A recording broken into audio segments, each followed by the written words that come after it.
Циклус едукативни емисии кои ќе ги опфатат основните начала за безбедноста на храна и храна на животни, општи и посебни хигиенски барања за храната со цел високо ниво на заштита на здравјето на потрошувачите во однос на храната. Земајќи ја разновидноста при снабдување со храна, вклучувајќи ја и храната со традиционални карактеристики. Кои се неопходните услови да се започне бизнис со храна? Означување, рекламирање и презентирање на храна и многу друго во Безбедна храна, здрава иднина. Со Светлана Коларич.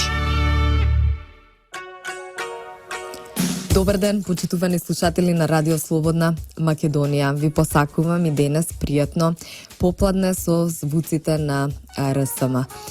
Продолжуваме со едукативните емисии.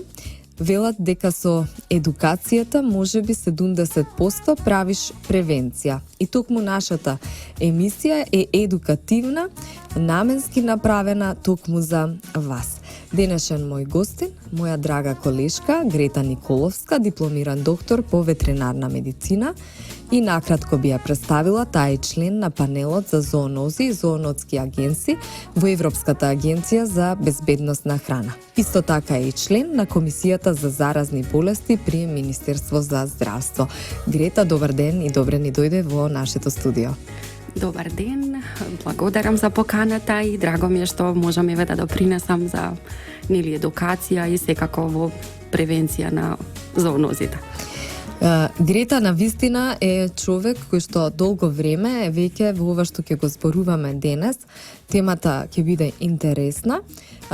Станува збор за бруцелоза, зооноза, која што се пренесува од животно на човек, пред се од овци и кози и говеда.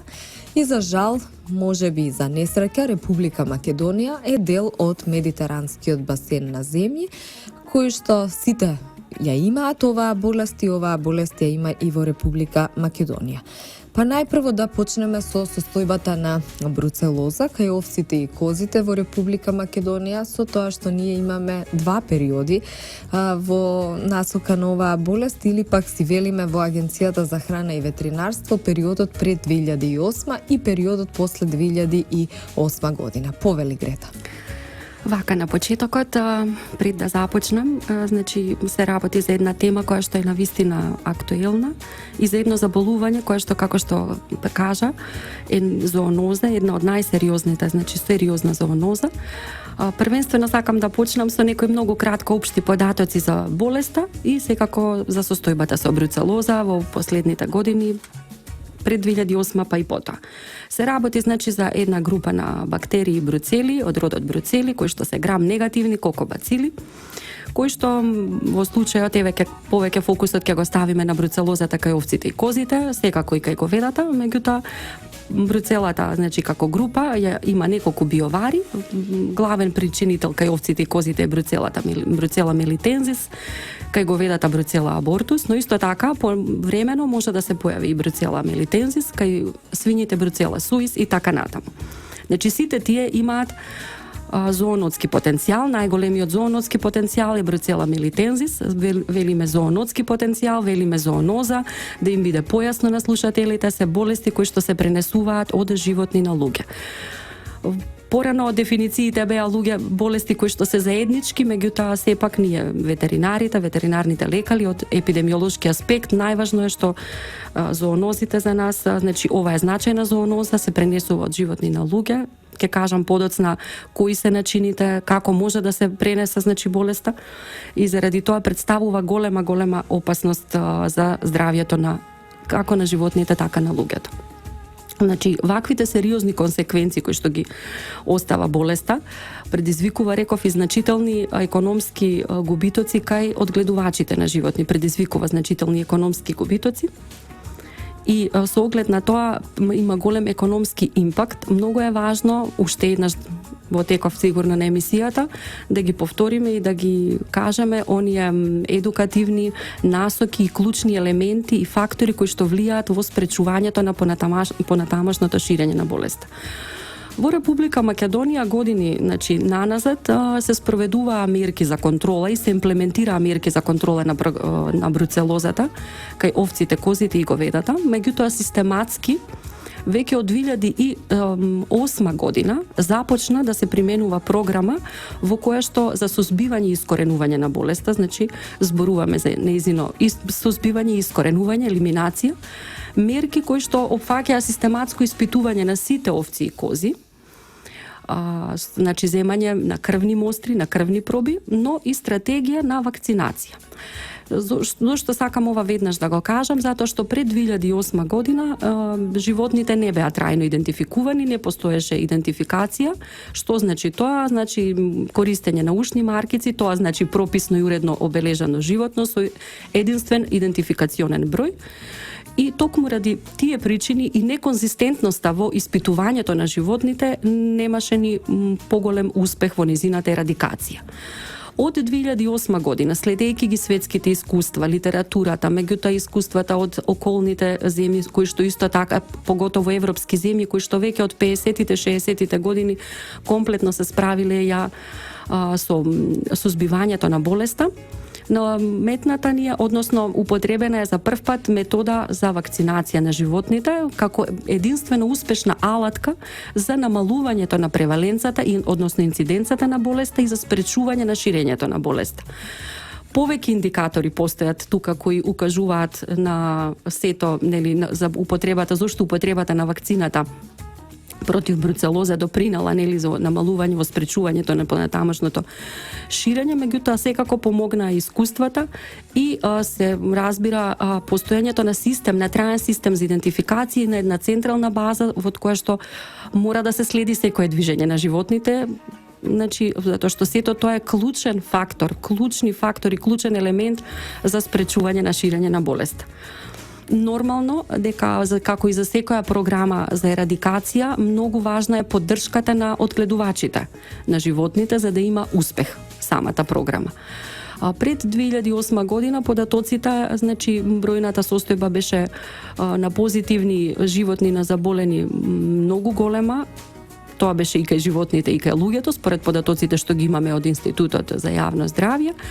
После тоа, после периодот од 2008 веќе почнува, предходно беше направена, секако морам да споменам, детална анализа во однос на тоа како е проширена, колку е проширена болеста и нормално дека самата земја не можеше една иста стратегија да се применува на територијата на целата земја.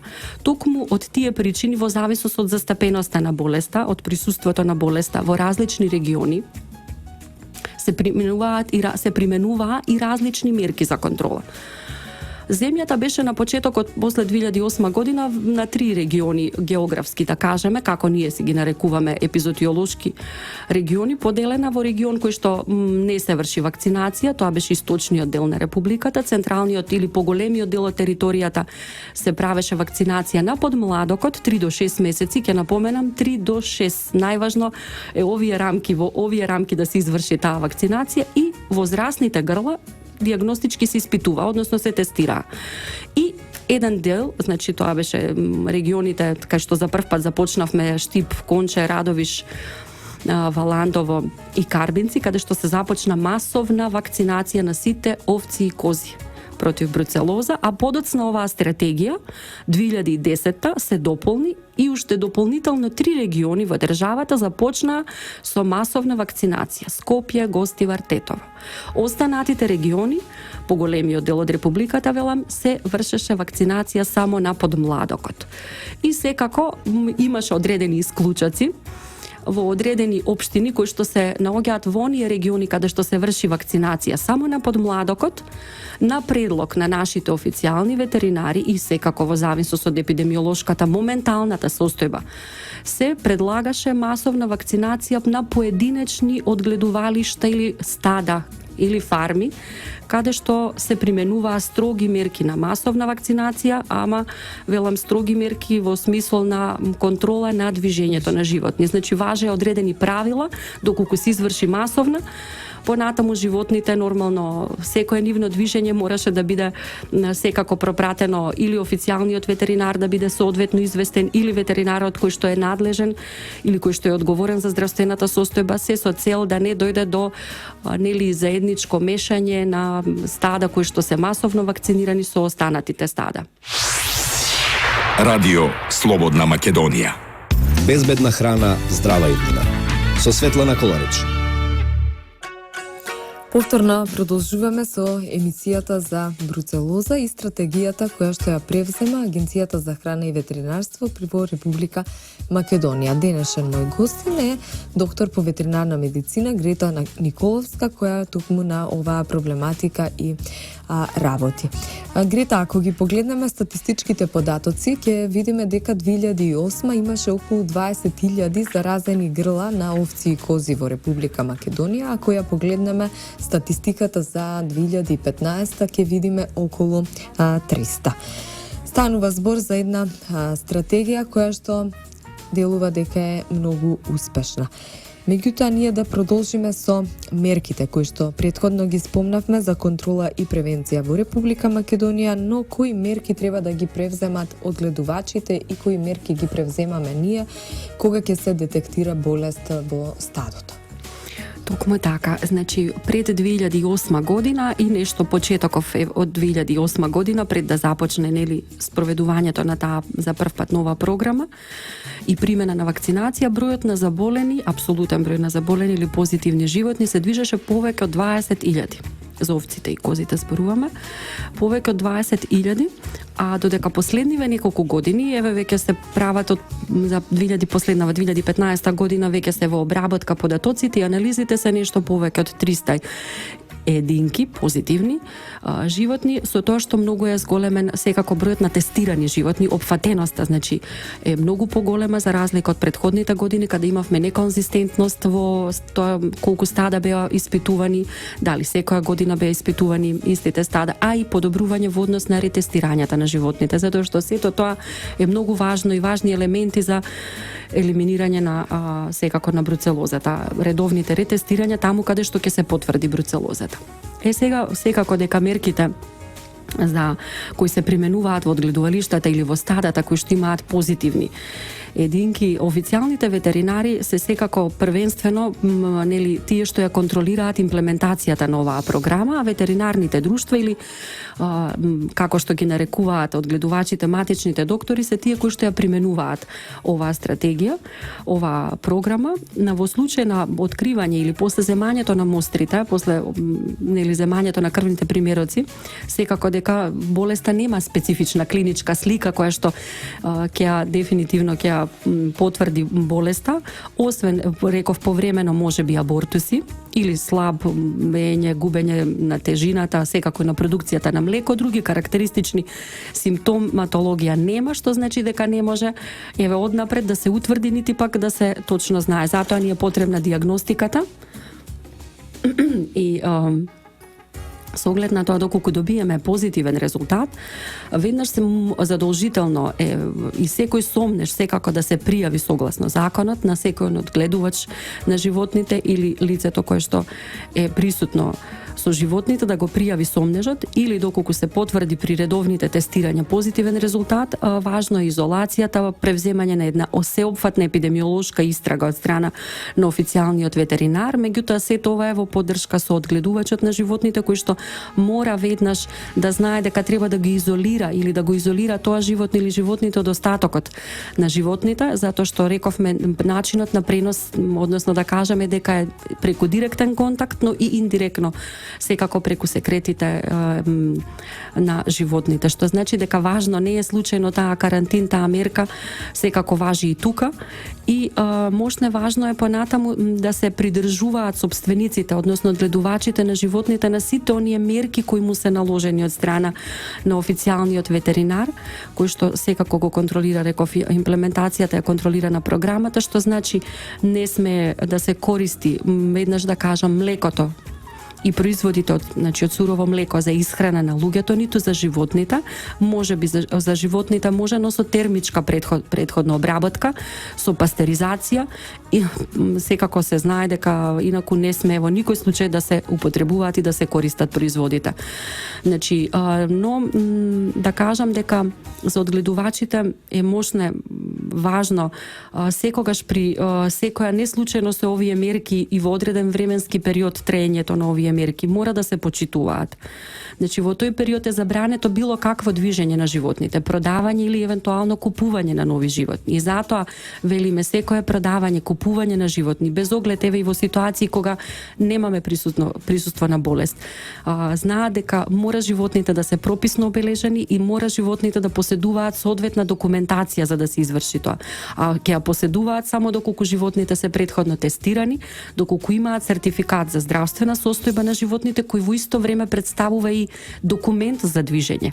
Значи само без оваа соодветна документација и секако во новата програма која што веќе е во финална фаза на изготвување, новата програма за сузбивање и искоренување на бруцелоза, токму поголем акцент е ставен и на движењето, од каде се можат да се движат животните, во кои региони, под кои услови ќе можат да се движат, затоа што секако болеста не е секаде застапена и не е присутна на секаде во Македонија. Овој источниот дел кој што го споменав на почетокот, каде што не се врши вакцинација, тоа ни се региони кои што ни се, да кажеме, традиционално слободни, каде што сакаме да го задржиме тој статус и сакаат секако одгледувачите да го задржат, бидејќи во новата програма токму тоа е целта, воспоставување за прв пат и прогласување на стада официјално слободни на бруцелоза. И се разбира непречена трговија. Тоа е целта фактички на секоја од програмите, која што е нели после ерадикацијата на болеста. Токму затоа и тие региони каде што ја немаме болеста, каде што воопшто последните години 10 не е присутна, да ја задржиме, да останеме нели слободни и да не се случи тоа. Меѓутоа во регионите или во одгледувалиштата каде што е застапена, каде што или за прв пат се појавува, мора строго да се придржуваат одгледувачите и да ги почитуваат наредените мерки. Покрај овие мерки, значи на забрани, важат секако и повисоки биосигурносни или хигиенски мерки.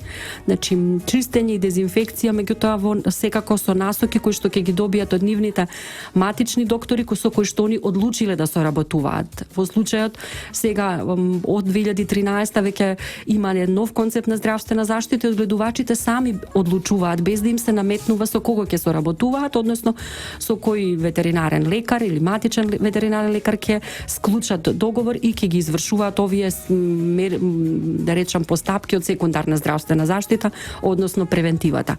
Мерките се мощни, важни, реков, затоа што без соодветна документација и неконтролираните движења или движења кои што не се дозволени е еден од клучните фактори за ширењето на болеста. Затоа во системот сме сите засегнати страни важни. Секако и Агенцијата за храна и ветеринарство ќе си ја носи целата одговорност и поддршка за да излезе во пресет или да ги во сите оние случаи каде што имаме позитивни реагенти, позитивни животни, веднаш пристапуваме кон одземање на животните, затоа што тоа е една мерка која што не е светско, да кажеме, односно во светските рамки, во сите оние програми за ерадикација прифатена. Значи покрај стратегијата тестирање, позната е под името тестирање и колење, тоа е во суштина колењето е тој втор дел од, да кажеме, ерадикацијата, односно таму каде што ќе се утврдат позитивни животни, во што е можно пократок рок да се одстранат од одгледувалиштето, се испраќаат на колење и се продолжува со ретестирање понатаму на одгледувалиштето. И со неколку ретестирања веќе, доколку имаме негативни резултати, можеме нели да прогласиме веќе слободни одгледувалишта на бруцелоза. И покрај тоа што се врши вакцинација на подмладокот и понатаму, меѓутоа сепак на возрастните или единките кај што е потврдена болеста, ние ги испитуваме и тие животни кои што ни се вакцинирани, секако во рамките како што е дадено согласно програмата. Многу е важно што поскоро да се изврши вакцинацијата во пораната возраст, нормално нели и заради имунитетот на животните. Тие животни подоцна веќе повторно ги испитуваме со цел нели да го знаеме статусот конечно на животното, па и на одгледувалиштето, затоа што целта на оваа нова програма која подготвуваме е токму во насока на создавање на стада официјално слободни, па е подоцна и региони. За тоа велам број 1, клучниот фактор е движењето, затоа што знаеме ради екстензивниот начин и на одгледување во државата кој што нели по традиција е присутен, дека многу често доаѓа до фреквентно односно стадата едни со други веќе се во близок контакт, така да а не можеме секогаш да го избегнеме тој близок контакт, битно е да се знае каков е статусот и битно е да се соработува, значи да се даде поддршка на секако на ветеринарот и на службата која што ќе го извршува тоа. Ти благодарам, Грета. После рекламите повторно сме во студиото. Безбедна храна, здрава иднина. Со Светлана Коларич. Продолжуваме со едукативната емисија Безбедна храна, здрава иднина. Денешен мој гостин е господја Грета Николовска, дипломиран доктор по ветеринарна медицина. Зборувавме за мерките кои што треба да ги превземе од гледувачот во случај на детекција на болест, но добро е што сепак меѓународната соработка со нашата институција на вистина е на едно високо ниво и пред се бенефитите ги користиме. Да го спомнеме и твининг проектот кој што започна пред околу 1 година. Повели, Грета. Така, Агенцијата за храна и ветеринарство веќе од минатата година е корисник на твининг проект во насока на зајакнување на капацитетите на ветеринарната служба во делот за здравствена заштита, поконкретно затоа што проектот опфаќа неколку елементи. Ова е делот кој што секако ние бевме засегнати е за здравствена заштита на животните и зоонозите. Односно подобрување на постоечките програми и секако напредување нивно во насока на конечна елиминација на болестите на зоонозите, особено на бруцелозата кај овците, козите, говедата, туберкулозата исто така кај говедата и во иднина ќе бидат опфатени некои од паразитолошките зоонози, паразитози. А и сега што се однесува до бруцелозата, ние веќе сме во финална фаза на изработување, односно и веќе финализирање понатамошно за објавување на новата програма за сузбивање и искоренување на бруцелозата кај овците и козите. Промени од досегашниот пристап ќе бидат во насока на, како што претходно кажав, на кратко за прв пат воведување на и воспоставување и прогласување на одгледувалиштата на официјално слободни на бруцелоза и слободни на бруцелоза и секако региони и територија слободна од официјално слободна и слободна од бруцелоза. Тоа се двата термини, официјално слободна и слободна, која што согласно постоечката легислатива комплетно ја усогласуваме во поглед на воспоставувањето на мерките кои што треба да бидат за да се добијат овие статуси. Секако, значи тие се захтевни, да кажам, и бараат одредени услови кои што мора да се исполнат доколку сакаме да дојдат до официјално слободни стада на бруцелоза. Во таа насока твининг партнерот ги имавме неколку средби во кои што и беа анализирани резултатите, досегашните резултати од примената на оваа стратегија, кои што навистина беа успешни. Индикатори за тоа се неколку, секако дека на почеток првиот и најважен фактор беше да се создаде што повеќе поголем број на имуна популација на животни, на овци и кози. Понатамошното спречување на болеста секако е индикатор и секако многу важно е намалување на бројот на заболени луѓе од бруцелоза, кои што во последните години и навистина податоците што ги добиваме од Институтот за јавно здравје, ние веќе имаме некоја и соработка поголема во последниве 2-3 години во смисол на остварување и реализација на работилници кои што заеднички ги извршуваме низ општините во Република Македонија. Ги запознаваме секако и нашите засегнати страни и матичните доктори, каква е состојбата кај нас и состојбата со бруцелоза кај луѓето, и навистина резултатите покажуваат значително намалување во континуитет на бројот на заболени луѓе во последните години. Истото се случува, еве ги имаме веќе неофицијалните податоци за 2015, што значи дека се и многу разлика имаме од претходната година, од 14 во 15 намален е повторно бројот, односно тенденција на намалување на бројот на позитивни, односно случаеви кај луѓе. И сега токму твинингот се посвети и на тоа како ќе се движи понатака и што ќе ние како агенција и секако како институција што ќе правиме, кои мерки ќе ги превземеме во иднина. Продолжуваме и понатаму со мерките, значи вакцинација на подмладокот, на овците и козите, во рамките реков како што е предвидено согласно програмата, но и регионите каде што за прв пат сме започнале со масовна вакцинација, тоа беа регионите Карбинци, Штип, Радовиш, Конче и Валандово, веќе во 2 региони од нив за почетокот ќе бидат Карбинци и Радовиш, каде што ќе се започне, планирано е веќе во оваа 2016 година да почнат да се земаат крвни мостри, односно проби за дијагностичко испитување, нешто што претходно значи не се правеше, и заради продолжениот серолошки одговор и заради од причина што веќе во 2008 започна таа масовна вакцинација, сега веќе некакви предуслови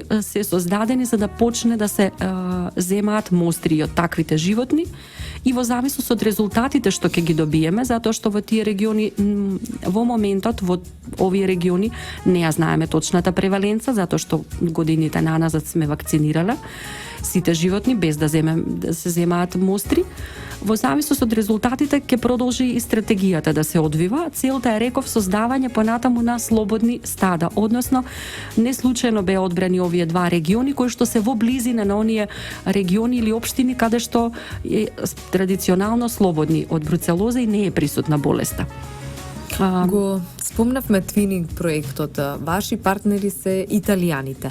Зошто токму италијаните ги користите за овој вид на едукација? Во при евалуацијата нивните на самиот, значи пред да започне реализацијата на овој проект на твинингот, беа нивните искуства мощно важни затоа што е многу битно да кажеме земја со која што веќе се соочува и се судрува или секако со бруцелозата. Најголем дел од европските земји се официјално слободни и тоа години, децении наназад. Во Италија одредени региони се уште, значи имаат бруцелозата е присутна, или секако рековме тој медитерански дел, тука и Шпанија е секако, Португалија, Грција, меѓутоа Италија и ден денеска ја применува стратегии на вакцинација и на тестирање и колење. Така да од тој аспект ни беше исто така добре дојдена помошта, односно нивното искуство го пренесоа исто така кај нас и секако и програмата која што ја правиме, новава програма, позитивно беше и во насока на тоа да секако мерките што ќе ги применуваме и што ќе почнеме да земањето и тестирањето на животни кои што реков во региони каде што се вршела масовна вакцинација го поддржа, а се со цел да дојдеме до тој статус на слободно официјални кој што е секако важен и кој што не само заради усогласување и транспонирање на европската легислатива, него секако понатаму и за прометот на соживите животни во државата, производите од животинско потекло, секако рековме дека има од економски аспект сето тоа важно. И секако се разбира на крајот на краиштата здравјето на животните и здравјето на луѓето. Така да во таа насока твининг проектот продолжува и во текот на оваа година. Во план се да се изготват, да се подобрат некои образци или како што ние ги нарекуваме формулари за епидемиолошки испитувања, се во насока на подкрепување, да може што повеќе и што поквалитетни податоци да се добијат во оние места каде што ќе очекуваме или ќе се појави болеста и секако мерките кои што се применуваат да се применуваат, да се почитуваат и веднаш штом се утврдат такви животни, веднаш да се врши нивно отстранување. Меѓутоа пред било што од сето ова, велам, превенцијата е многу најважна од се.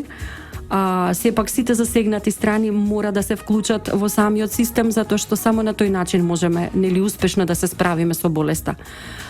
Затоа и самата програма е осврнат, еден поголем дел од програмата се однесува на тоа како да се воспостават и кога ќе почнат тие, да кажеме, услови, односно стада да се воспоставуваат слободни или официјално слободни, меѓутоа е важно и движењето како клучен фактор или контролата на движењето на животните. За нас е тоа најважно, број 1, значи фактор кој што и како елемент клучен за да почеток да се справиме со и да ја намалиме ширењето на бруцелозата таму каде што веќе имаме утврдени и да не се случува да се појавуваат нови, односно жариште или нови места кои што ќе ги за прв пат ќе ја има болеста.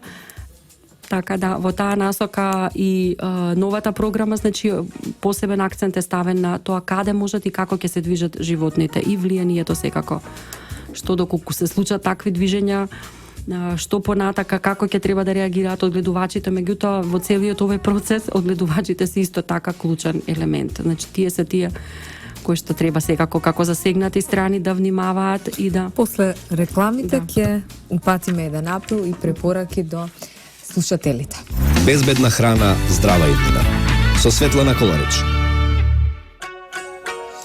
Останаа уште неколку минути до крајот на едукативната емисија. Ја посветивме емисијата на бруцелоза и како да се заштитиме, односно одгледувачите што треба да знаат при детекција на позитивно грло. Спомнавте дека одите со нова програма која што за прв пат ќе се спроведува во нашата земја, па кога стартувате точно, дали е програмата усвоена, дали е едногодишна или повеќе годишна? Повели, Грета. Така, програмата ќе биде повеќе годишна, тоа сме обврзани и согласно законот, ќе се работи за период од 2016 до 2020, тоа е оваа сегашна програма што сега во моментот ја изготвуваме, веќе во финална фаза, реков неколку пати на изготвување, но секако треба да помине из процедурите на некое усогласување и објавување потоа на програмата. Значи, важно да кажеме дека овој пристап кој што до сега се применуваше и со претходната програма, останува вакцинацијата на подмладокот со исклучок на, така да го наречеме, воведување на нов приот или пилот проект во две општини, Карбинци и Радовиш, каде што ќе се започне со земање на мостри, крвни проби од сите животни, освен од оние кај кои што потребно е да помине повеќе од 18 месеци од вакцинацијата, од сите останати кои што биле вакцинирани независно од тоа во која возраст, ќе се земаат и ќе се испитуваат дијагностички. Значи, во националната референтна лабораторија во зависност од резултатот, исто така ќе се применуваат мерките кои што важат и согласно оваа постоечка програма.